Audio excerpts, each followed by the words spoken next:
Welcome back. More on the late-night violence in Chicago. 13 people wounded, including a little boy, a 3-year-old boy. Joining me now live is Democratic Congresswoman Robin Kelly of Illinois, her district not very far from where this latest shooting took place. Congresswoman, thank you so much for your time.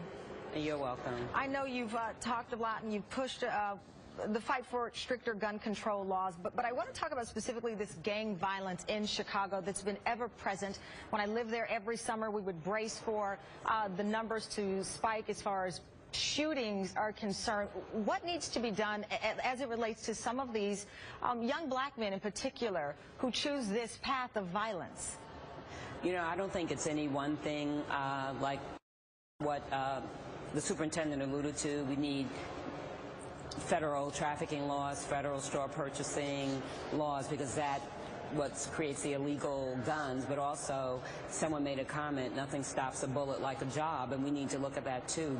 At a young age, start working with our young men on other choices, positive choices, alternative choices, jobs, after-school programs, mentoring, and things like that. How would you describe the situation in your own district as it relates to this? Well, I mean, it's insane. Even though that wasn't in my district, right. But you can't go to the park and play.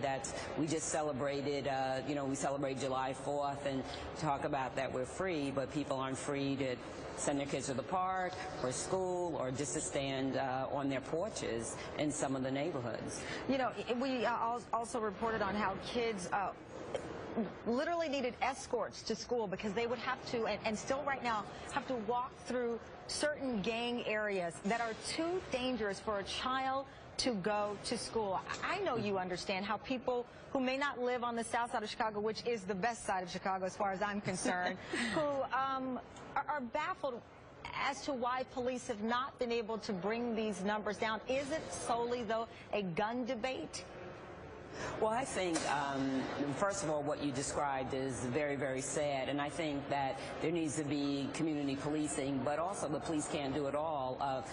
The neighbors and people that live in those communities need to speak up, but they need to speak up knowing that it'll be anonymous, that they're reporting things they might know. But it's all of us working together. It's not just the police, it's not just the gun laws, but it's all of us working together. As I understand it, you introduced a bill that would require the Surgeon General to make an annual report to Congress on the public health impact of gun violence.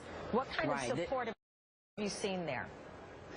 I don't know how many co-sponsors I have to date, but a lot of people have signed on to the bill because that's what we consider this, a public health issue. A lot of people are comparing, you know, what the kids have gone through in some of the warring countries, just like what our kids are going through in our neighborhoods.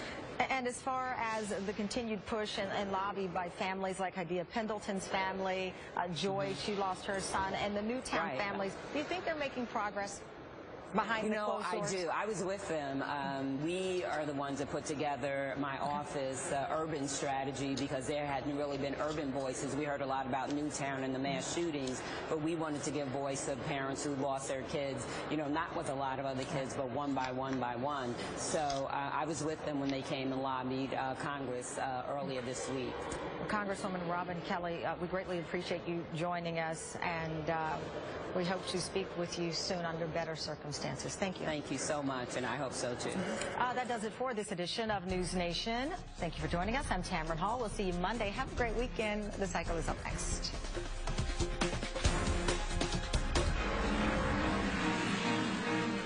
NASCAR's about excitement, but tracking all the